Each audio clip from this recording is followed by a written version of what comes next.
All right, easy boy. Up you go. Good work, good. Now, down. Yes, amazing. They called him useless, a burden no one wanted. And in just a few minutes, he was going to be destroyed. But right before it was too late, one man stepped forward, and what happened next shocked everyone. The morning air was cold and still, yet the yard was already awake with quiet voices and heavy footsteps. A thin layer of dust rose each time someone moved, settling slowly over the worn wooden fences and tired faces gathered nearby. In the center of it all stood a horse no one seemed to care about anymore. He was motionless, his head lowered, ribs faintly visible beneath a dull coat that had long lost its shine. His legs trembled ever so slightly, as if even standing had become a burden. But it was his eyes that told the real story. Deep, dark, and filled with something that looked painfully close to understanding. A man near the gate shook his head. "He is finished," he said quietly, though not quietly enough. "No strength left. No use." Another man agreed without hesitation. "Keeping him alive is just wasting money." The words floated through the air, sharp and final. No one argued. No one stepped forward. To them, it was already decided. The horse shifted his weight, as if reacting to the tone more than the meaning. A soft breath escaped him, slow and tired. He did not resist. He did not move away. It was almost as if he knew there was nowhere left to go. A worker walked closer, rope in hand, his expression firm but distant. This was not the first time. And for him, it was just another task to be done before the day could truly begin. Around them, the world carried on. Birds called from a distance. The wind brushed lightly against the fence. Life continued, untouched by what was about to happen. And in that quiet, heavy moment, it felt like everything was already over. Until, from somewhere behind the crowd, a voice broke through. Wait. There was a time when no one would have dared to call him useless. Years ago, he had stood tall in the same sunlight that now revealed his weakness. His coat had once shone like polished bronze, smooth and full of life. His muscles were strong, his movements confident, and there was a quiet pride in the way he carried himself. People used to stop and admire him, not just for his strength, but for the spirit that seemed to live in every step he took. He had belonged to a farmer who treated him not as property, but as a partner. Together, they worked long days in the fields, turning hard soil into something that could feed a family. The horse never hesitated. Whether it was pulling heavy loads or walking mile after mile under the burning sun, he gave everything he had without complaint. There were moments, too, when his strength meant more than just work. One evening, when a sudden storm swept across the land, it was this very horse who carried the farmer safely home through wind and rain that blurred the path ahead. Another time, when the farmer fell ill, the horse remained by his side, restless and alert, as if he understood that something was wrong. But time is never gentle. The years passed, and the work did not grow lighter. One small injury, barely noticed at first, slowly turned into something worse. His steps became less steady. His speed faded. Tasks that once seemed effortless began to take everything out of him. The farmer tried to help, but life grew harder. Money was tight. Crops failed. And slowly, the bond that once felt unbreakable was tested by reality. In the end, the farmer had no choice but to let him go, hoping someone else might care for him. But no one ever did. From one place to another, the horse was passed along, each time losing a little more of what he once was. Care became less frequent. Kindness became rare. And the strength that had once defined him slowly slipped away. Now, standing in that quiet yard, he was no longer seen as the horse he had been, only as the burden he had become. The decision did not come with anger or cruelty. It came quietly, as if it were the most reasonable thing in the world. The man in charge stood with his arms folded, watching the horse with a distant expression. To him, this was no longer an animal with a past. It was a problem that needed to be solved. Feed cost money. Space was limited. And there was nothing to gain from keeping something that could no longer work. "We cannot keep him like this," he said firmly. "It ends today." No one argued. A few nodded in silent agreement. Others looked away, not out of protest, but out of habit. This was how things were done. When something lost its use, it was removed. The worker with the rope stepped forward again, slower this time. The ground beneath his boots made a soft, dry sound with each step. He reached out, looping the rope with practiced ease. His hands did not shake. His face showed no emotion. The horse lifted his head slightly as the rope touched his neck. For a brief moment, his ears twitched, and his eyes moved across the yard as if searching for something familiar. But there was nothing there. No voice he recognized. No hand that reached out with care. Only silence. A faint breeze passed through, stirring dust into the air. It caught the light for a second before fading away, leaving everything just as still as before. "Take him," the man ordered. The rope tightened gently, guiding the horse forward. His legs hesitated, unsteady, unsure. It was not resistance, just weakness. Each step looked harder than the last, as if his body no longer understood how to keep going. There was no struggle, no sound, just the slow, heavy feeling that something was about to end. Just as the horse was led forward, a sound broke through the stillness. Stop. It was not loud, but it carried enough weight to make everyone pause. The worker halted, his grip on the rope tightening slightly as he turned to look. A few heads shifted in the same direction, curiosity replacing indifference for the first time that morning. A man stood near the edge of the yard, his clothes simple and worn, dust clinging to his boots as if he had come from far away. He did not look like someone important. There was nothing about him that demanded attention, except the way he was looking at the horse. Not with judgment, not with dismissal, but with quiet concern. He stepped closer, slow and steady, as if careful not to startle the animal. His eyes did not leave the horse, and as he approached, something changed in the air. The silence felt different now, less final, more uncertain. "What are you doing with him?" the man asked. The one in charge frowned slightly. "It is none of your concern. The horse is finished." The farmer glanced at the horse again, taking in the thin frame, the trembling legs, the tired eyes. He did not rush to speak. Instead, he studied him, as though searching for something deeper than what was visible. "He does not look finished," the farmer said quietly. A few men nearby let out short, dismissive laughs. "You must be joking," one of them said.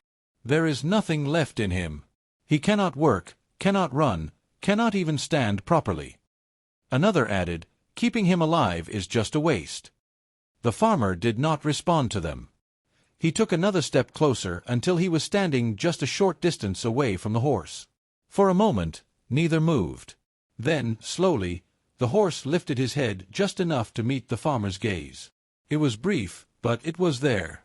Something unspoken passed between them. The farmer's expression softened, but his voice, when he spoke again, carried quiet firmness. "Wait," he said, looking at the man with authority. "Do not do this yet." The yard fell silent once more. This time, it was not the silence of an ending. It was the silence of something about to change. The man in charge let out a slow breath, clearly annoyed now. "There is nothing to wait for," he said. "The horse is of no use. This is the end of the matter." But the farmer did not step back. Instead, he reached into his pocket, his movements calm but certain. "Then let me take him," he said. "I will pay what little you think he is worth." For a moment, no one spoke. Then a few men exchanged looks, followed by quiet laughter. "You are serious," one of them said. "You would spend money on this?" "He will not survive long," another added. "You are taking a burden, not a horse." The farmer listened, but their words did not seem to shake him. His eyes returned to the animal, still standing there, still waiting without understanding. "I am not buying his strength," the farmer said softly.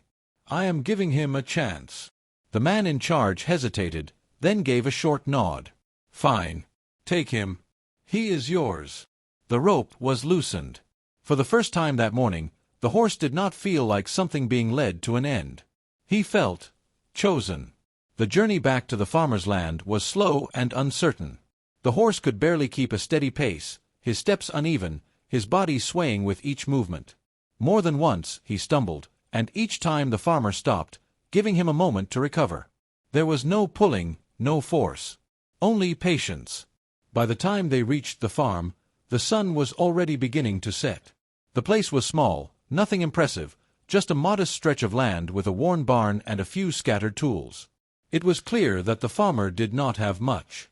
And now, he had taken on even more than he could afford. The first few days were the hardest. The horse refused to eat properly. He stood in the corner of the shelter, quiet and distant, as if unsure of where he was or what was expected of him. His body was weak, but it was more than that. It was as though something inside him had already given up. The farmer did not rush him. Every morning, he brought fresh water and food, setting it down gently before stepping back. He spoke in a calm voice, not expecting a response, but offering it anyway. At night, he checked on him, making sure he was still standing, still breathing. Days turned into a slow routine of care. Cleaning wounds, brushing away dirt, watching for even the smallest sign of change. It was exhausting work, and there were moments when doubt crept in. Neighbors began to notice. "You paid for that horse?" one of them asked, shaking his head. "It would have been easier to let it go." Another said, "You are wasting your time. Some things cannot be fixed." The farmer listened, but he did not argue. Still, their words lingered longer than he wanted to admit. Late at night, when the farm was quiet, he would sit outside the shelter, looking at the horse and wondering if they were right. One morning, he found the food untouched again. He stood there for a long moment, saying nothing. Then, slowly, he walked closer than before. The horse shifted slightly but did not move away. The farmer reached out, his hand careful, uncertain, and gently rested it against the horse's neck. For a second, nothing happened. Then, the horse let out a soft breath. It was small, barely noticeable, but it was different. From that day on, things began to change, though not all at once. The horse started eating little by little. A few steps became steadier. His eyes, once distant and empty, began to follow the farmer's movements. It was not trust yet, but it was something close. Progress was slow, almost invisible to anyone who was not looking closely. There were still hard days, days when the horse seemed to fall back into weakness, when standing felt like too much again. But the farmer never stopped. He adjusted. He learned. He waited. And in that quiet struggle, something stronger than strength itself began to grow. Not in the horse alone, but between them. Weeks passed, and the changes were no longer subtle. The horse, once a shadow of himself, began to reclaim something of the strength and spirit he had lost. His coat, though not yet shining, held a soft glow under the sunlight. His legs, once trembling with each step, now carried him forward with a cautious confidence. Each day, he moved a little further, exploring the barnyard, testing the ground beneath him, and sometimes breaking into a slow, uncertain trot that left dust rising behind his hooves. The farmer watched quietly, never pushing, never forcing. He celebrated the small victories. The first time the horse ate an entire meal without hesitation, the first night he slept without standing vigil, the first morning he nickered softly when the farmer appeared. These were not grand moments, but they were proof that life had returned. The bond between them grew with each passing day. The horse began to follow the farmer around the fields, responding to soft commands, leaning into his touch, and sometimes nudging him gently with a curious nuzzle. In return, the farmer spoke to him in low tones, guiding, encouraging, and offering reassurance that went far beyond food or shelter. Neighbors who once mocked the farmer now stopped by, drawn by the change they could see. "I did not think he would recover," one said quietly, watching the horse stretch and lift his head proudly. The farmer only smiled, knowing the transformation had little to do with their opinions. And then came the moment that proved it all. A heavy rain fell one afternoon, soaking the fields and making the path slippery. A young calf wandered too close to the edge of the stream, slipping in the sudden torrent. Without hesitation, the horse surged forward, steady and strong, guiding the calf back to safety with precise, careful movements that showed not only strength, but awareness and courage. The farmer knelt beside him afterward, running his hands over the animal's neck. "See," he whispered. "It was never about how strong you were, or how fast, or how useful. You just needed someone who believed in you." The horse, once called useless, now moved with quiet dignity and renewed life. He had been given a second chance, and he had returned it tenfold. In that transformation, it was clear. The measure of worth is not in how others see you, but in the resilience and spirit that refuses to give up. Weeks turned into months, and the horse's transformation became impossible to ignore.